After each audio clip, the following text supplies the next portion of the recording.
सच्चे बताओ भाई। भैया भैया शेर की थाली डाला यहाँ पैसा मांगने और मैं पैसा देने की इनकार कर दी भैया, और उसने हराम ज्यादा मेरे इज्जत साथ खेला भैया, मेरे इज्जत साथ खेल के भैया, और मेरे पेट में चाकू से भूख भूख के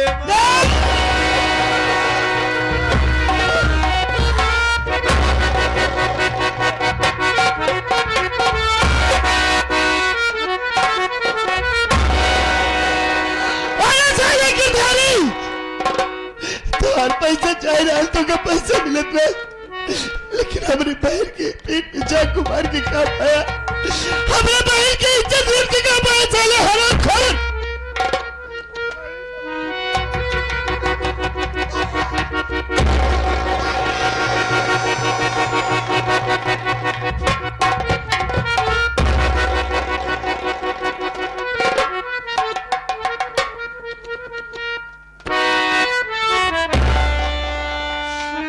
हरामखोर साले, आज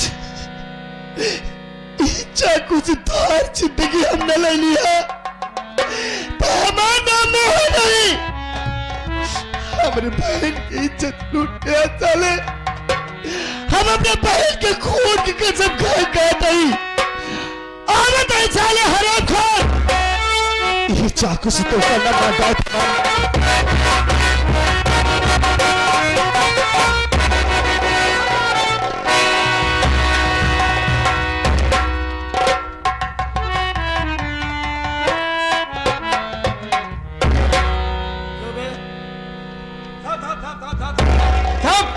देखिए ये हुसैन अपनी बहन का बलात्कार किया, बलात्कार करने के बाद ये अपनी बहनिया को चाकू से गोद कर मार डाला साहब।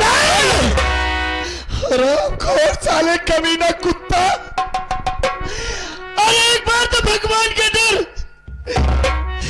अपने बहन के खून साले तू करे इल्जाम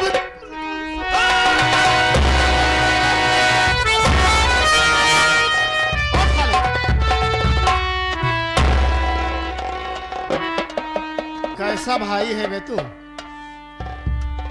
सेठ जी आपने कानून की मदद की है, आप अपने हवेली जाइए, आपका इनाम आपके हवेली तक पहुंच जाएगा।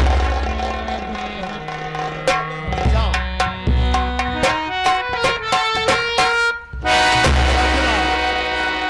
लाश उठाओ, पोस्टमार्टम के लिए भेज दो।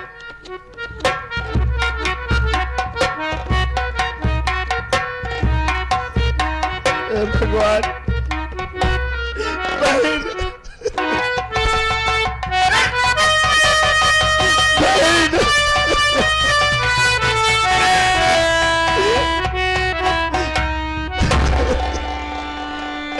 साहब, कमीना साले अपने ही हाथों से अपनी बहन का कत्ल कर दिया, उसके बाद साले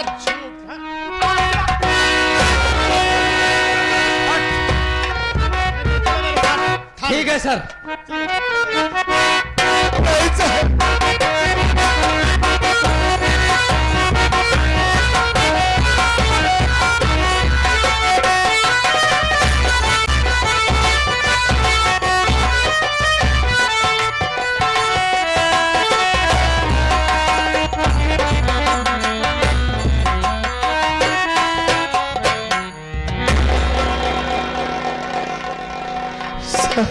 हथकड़ी खोलो।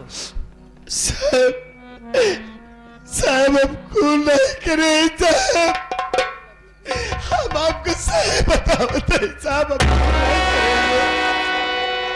आंसू बहाना बंद कर। साहब हमारा नाम मोहन है साहब। हमारे हाथ लगने के बाद हर मुजरिम अपने आप को निर्दोष बनने की कोशिश करता है,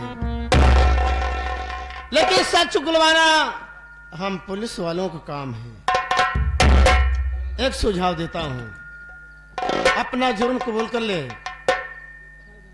वरना इसका अंजाम बड़ा भयानक होगा। नहीं साहब, भगवान कसम खाते साहब, अब खून नहीं करे साहब, खून नहीं करे साहब, खून नहीं करे। अब भगवान की कसम खाएगी कातिल साहब, अब खून नहीं। कौन सा गुनाह तेरी बहन ने किया था जो तूने अपने ही हाथों से मार दिया? बोल, क्यों मारा? तूने नहीं मारा। जो चीज हमने अपने आंखों से देखा, साला उसे झूठ बता।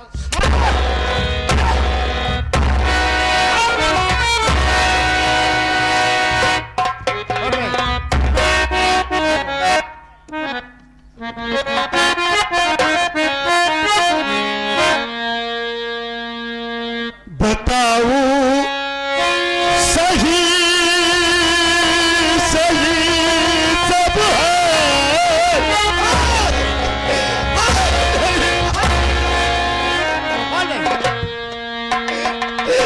बताओ सही सही सब नहीं लिया बहन की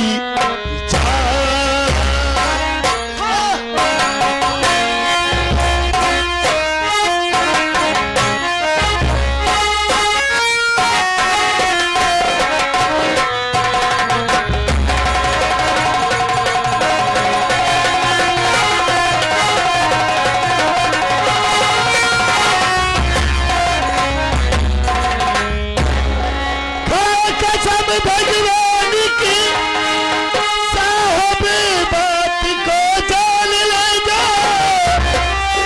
बात सच सच बताता सर, विश्वास मेरा कर लीजिए। बताओ सही सही कब बताओ सही सही सब बड़ा बहन की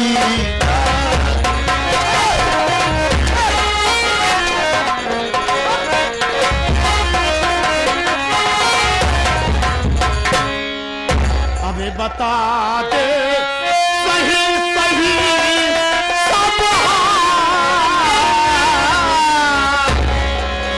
बता दे सही सही सब अजब है तो क्यों मारा चल।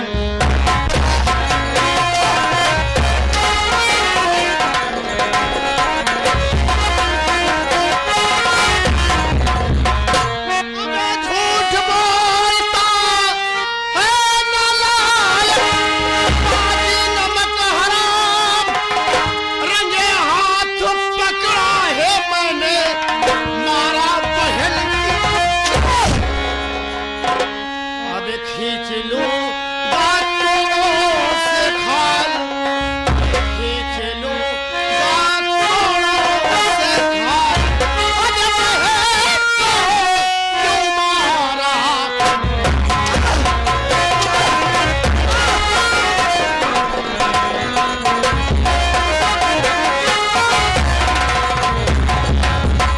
और साले भगवान की कहता साहब मेरी सुन दिया, झूठ बोलता नहीं हूँ साहब, विश्वास मेरा कर। बताऊं सही सही सब अरे बताऊं सही सही सब नहीं बड़ा बहन की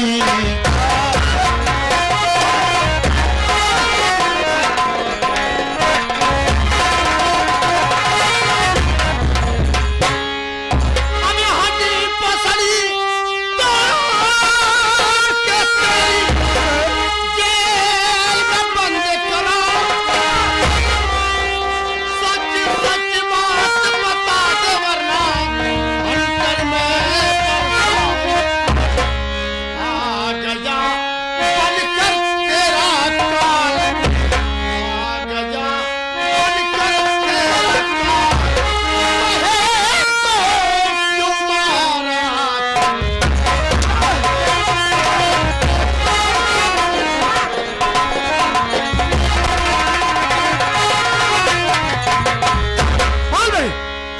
उठा लेने तुम क्यों मारा अपनी बहन को? साहब हम अपने बहन नहीं मारे साहब, हम सच बताए नहीं, भगवान की कसम भाई की खाते साहब, हमारे चाहे तू जान ले ले साहब, लेकिन हम अपने बहन नहीं। चौकीदार जी सर। मेरा मूड ठीक नहीं है, मैं चाय पीने के लिए जा रहा हूँ। ठीक है सर। और इसे अपने हिरासत में रखना, भागने ना पाए।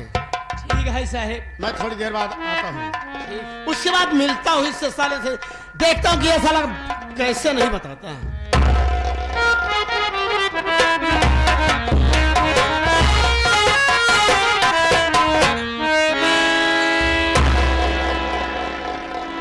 एक बात बताओगे? साले हम थक गया हूँ। अच्छा साहब। हम भी थक गए हैं। साहब गए चाय पीने, हम भी थक गया हूँ। मैं चलकर बैठता हूँ। कबे साले तुम अपने बहन का खून क्यों किए बे? नहीं साहब, हम अपने बहन को खून नहीं करे साहब, आपा हुआ है। जब बड़े साहब कहना आपा हुआ है कहा था, तो सब खाए खाते साहब अपने बहन को खून नहीं करे साहब। क्यों नहीं किया? क्यों खून नहीं किया बे? साहब हम करबने व्रत का बताए साहब। चल ठीक है, कोई बात नहीं है। चल साले हम चल रहे हैं बैठकर आराम करने। तू साले मेरा पाँव दबाएगा, ठीक है? ठीक है साहब। हाँ।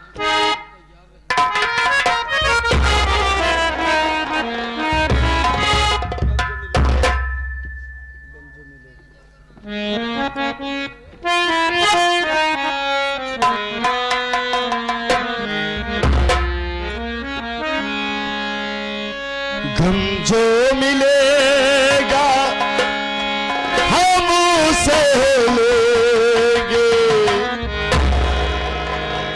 गम जो मिलेगा हम उसे लेंगे।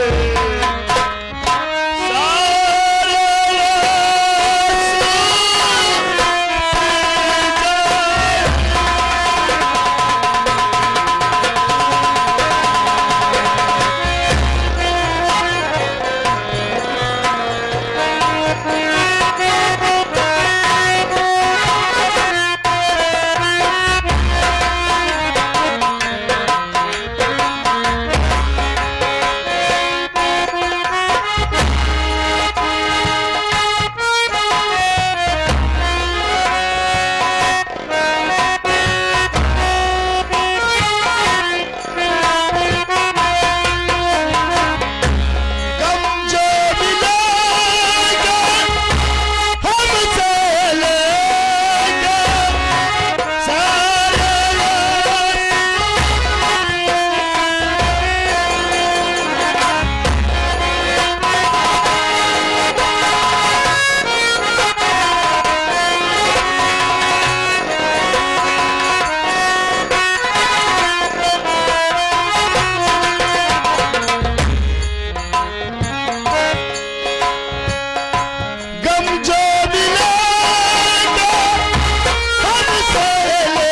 मौका अच्छा है भाई भाग जाई, नहीं तो झूठा तो फंसावे गए फांसी हो जाए।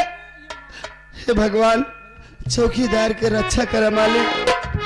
आज हम अपन जान बचाव के खातिर दूसरे की नौकरी खतरे में डाल के जाते ही भगवान एक रक्षा करे, एक नौकरी न जाए, युग बीबी बच्चे हुई बेचारे के, जाते ही भगवान एक रक्षा करे।